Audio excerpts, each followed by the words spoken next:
সবাই জানে আমার সমস্যা।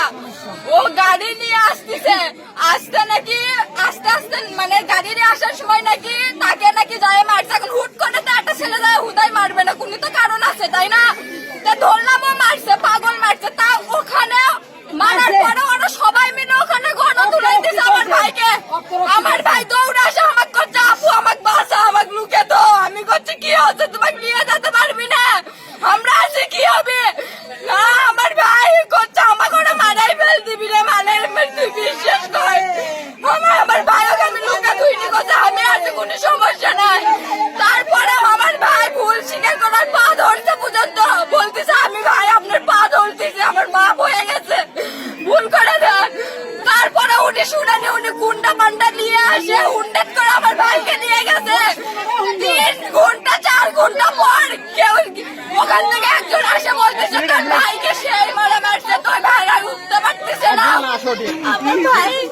আমার ভাই থেকে বিয়ে করতে চাইছিল অনেক ছোট বাচ্চা।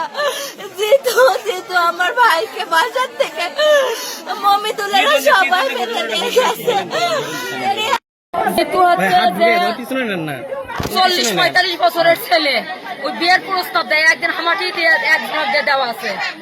আমি কই বিটি সল ঘর থাকলে বড়ির গাছ রজ্জনেই ছোকরাবি। আমি আসে আমার ননদক বলেন, ছোট ননদক, যে স্বপ্না সুরমিক দিয়ে তাই তুই বিয়ের কথা করছে। তো বলছে ভাবি ওটা কি হলো? আমি না, এটা তো হলো না, এখন বড়ির গাছ থাকলে 10 জনই ছোকরাবি। তা কাকু কিছু বলার দরকার নেই, বলছে ভাবি আপনি চুপচাপ থাকেন। তখন আমি করি চুপচাপই আমরা থাকি। তাকে নিয়ে ওই ইটি উটি কয়ে বেড়াই, আর ওর হাতে প্রস্তাব দিয়ে বেড়াই। তা আমাকে আমার ভাগ নিয়ে আবার পাগল ছাগল ওই রাস্তাঘাটে ওকে ওই কয় কে তুই বলে জিতুক দিয়ে বিয়ে দিচ্ছু। তো ওই এসে ওর মায়ের কয় যে কেমন সুরমিক বিয়ে দেওয়া লাগবি, সুরমিক কিন্তু থোয়া যাবি না। তো ওই আর কয় না আছে জিতু বিয়ে করবে চাই মেলে রাস্তাঘাটে শুনে আনে, ওই আর সেটা কয় না। না কক ওই আবার কি করে বিয়ের কথা কয়। ওর মা বাবার কাছে যে এই 14 বছরের বিটিক বিয়ে দিব হচ্ছে যে তোক বলে নাইট নির্যাতনের কেস দিয়ে তোক জেলখানাত তুমি বিয়ের কথা কোস কে। এক বিয়ে দিলে কি হবে তা জানিস তুই? জেলখানাত ভাই আসবু। ক্লাস 8-এ পড়ে। আমরা ফাঁসি চাই, খুনের বদলে খুন চাই, ফাঁসির বদলে ফাঁসি চাই। জিতু আর হচ্ছে যে মমিতুলের হাতত আমরা ফল ছেড়ে দিচ্ছি। জিতু নিয়ে যাওয়া আছে, মমিতুল 9টার থেকে এত বড় চাকু নিয়ে মমিতুল খুঁজে বেড়াচ্ছে, পাইনি। ওই রিক্সা নিয়ে গেছে, রিক্সা নিয়ে আসতে ওই কি করছে হলে শুনছে কি ওই করছে, তখন যায় ওই জিতুর মুখত যা খামসা মারছে আমার ভাগ্নে। সত্যি জিতু মিথ্যা কথা বলছি না, আমার ভাগ্নে যা খামসা মারছে ওই কি জিতু কি করছে লোকজন জোরে নিয়ে জিতু ধরে মারছে। মারলে আমার নন্দের স্বামী নিয়ে আসে কছে যে আপনি যেটাই হোক সমাধান একটা করে দেন।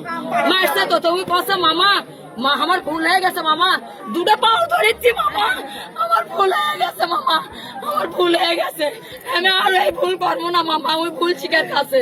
তখন কি করছে তাও ছেড়ে দেয়নি। তখন কি করলো গেল মমিতুল, আমি এসে দেখলো মমিতুল এখন কোনো যে বাবা তুই আসি দেখি তুই পাড়ার চল।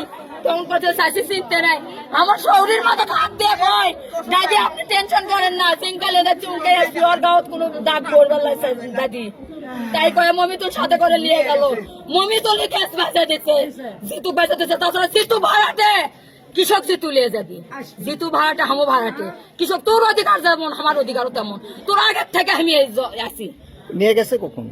নিয়ে গেছে একটাই।